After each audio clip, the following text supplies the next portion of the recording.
একটা মেয়েকে জিজ্ঞেস করা হয়েছিল বিয়ের আগে আর পরের মধ্যে পার্থক্য কি। তখন সে বলেছিল, বিয়ের আগে ছিলাম বাবার বাড়ির মেয়ে, আর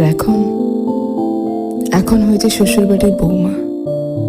আগে আমার মুখে সবাই খাবার তুলে দিত, আর এখন আমাকে সবার মুখে খাবার তুলে দিতে হয়। আগে একটু ব্যথা পেলে চিল্লাচিল্লি করে সারা বাড়ি মাথায় তুলে ফেলতাম, আর এখন অনেক ব্যথা পেলেও একটা শব্দ করি না। আগে হাসার জন্য মা বকতো, আর এখন কাঁদতে গেলেও ভয় হয়। আগে একটু মন খারাপ হলেই মা বুঝে ফেলতো, কিন্তু এখন ভেতরটা চুরমার হয়ে গেলেও কেউ টের পায় না।